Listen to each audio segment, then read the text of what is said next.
In this video on pedicle ligations, we are going to talk about crushing, flashing, and pulling the trigger, as well as the different types of clamps that you can use, and the 3 and 2 clamp techniques. Always use a hemostat on your pedicles before applying the ligature. The hemostat will crush the tissues, damage the tissues, helping them form a better clot. I want my suture, my ligature, to fall in my crushed tissues. I do that by placing the ligature diagonally along the hemostat. When you don't have an assistant, you need to free up a hand. So wrap your suture material around the index finger and put your thumb in the ring of the needle driver. This allows me to control the tension with my left hand. I can remove the hemostat with my right as I'm pulling to tighten my ligature. And it looks like you're pulling a trigger. I guess that's why they call it the trigger technique. Put in your 2nd, 3rd, and 4th throw, and your ligature is done. It's important to take into account the fact that the hemostats will keep those tissues spread out just by virtue of being on the tissues. And we often have a couple of hemostats placed close to one another. So when you are ligating or tightening a ligature and you are next to a clamp, that ligature will strangulate the tissues, but only so much because the adjacent clamp is keeping those tissues spread out. Release the clamp and pull. You saw I got an extra little bit, and then replace the clamp. Some people call that flashing a hemostat. If you don't do that, when you do remove the clamp, your ligature may loosen a little bit. There are 3 main hemostats that we use for pedicle ligations, and they're the large, the medium, and the small one.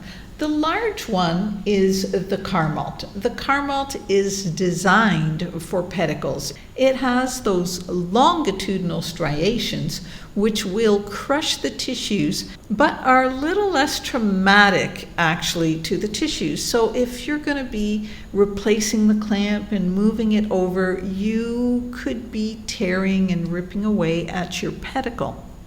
So the Carmalt is a little gentler from that point of view, and my preferred clamp if I have very friable tissues, but it is large.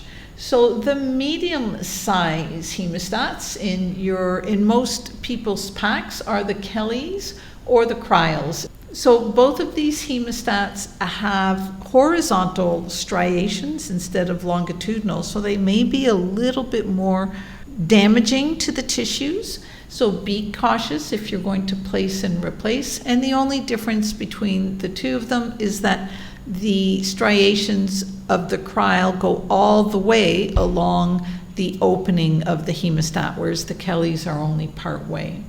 And finally, you've got the Mosquito, which is the smallest of them all, and it's really meant for your subcutaneous and smaller bleeders that show up. But if you have a very small patient, a small chihuahua, a kitten, a pediatric, this just might be the appropriate size clamp to use. Let's look at the proper 3 clamp technique because it's not used much. Now that dark spot that I've placed on my rolled up leaf is supposed to represent the ovary, and the aorta would be to your left. So start by placing your 2 clamps, and your 3rd clamp should go by the ovary. Now I like that clamp to cradle the ovary as opposed to have its curved away from the ovary. I like to see it cradle the ovary, but it doesn't matter.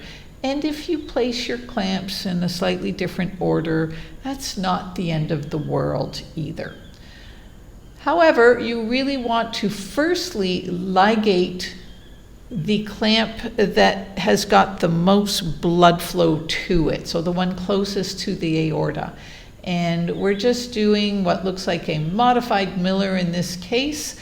I think I used some surgeon's throws earlier. I'm still applying that trigger technique, removing my clamp, pulling my ligature, and I'm going to flash There we go. Oh, I got an extra little bit there, which was nice, and replaced my clamp. And now that first clamp that I remove, it's going to go closer to my ovary. Once I have that ligature done, I am going to place the second ligature. Now it's going to go on the clamp closest to the original ligature.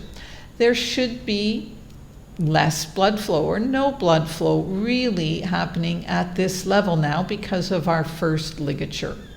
You may have noticed I used a surgeon's throw on this particular ligature just for demonstration purposes. And the flash so that we can get a little bit more tightening of that ligature.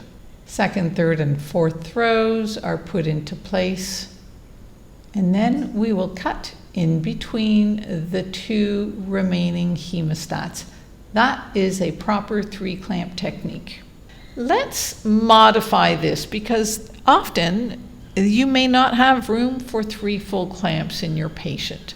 So some people call this the modified 3-clamp technique. I just call it a 2-clamp technique.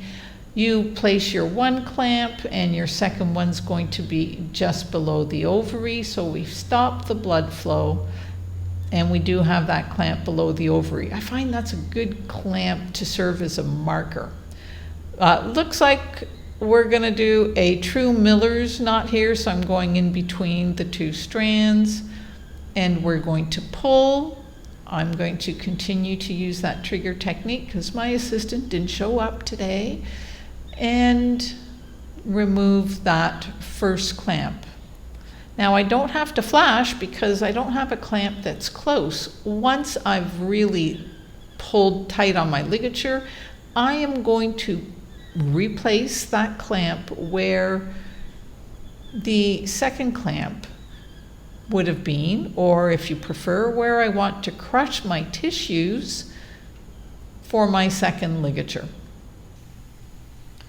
Once that first ligature is done, we will then apply the second ligature. I like to go diagonal across the clamp just so that I can ensure that my ligature will fall in my crushed tissues. Looks like I've picked the modified Miller for this particular ligature. And now we're going to remove the hemostat and pull. Again, no flash necessary, and that trigger technique is so handy. And get the extra throws in. And don't forget to replace the clamp. You always want to have 2 clamps on the blood vessels so that you know you can cut between your 2 clamps and be safe.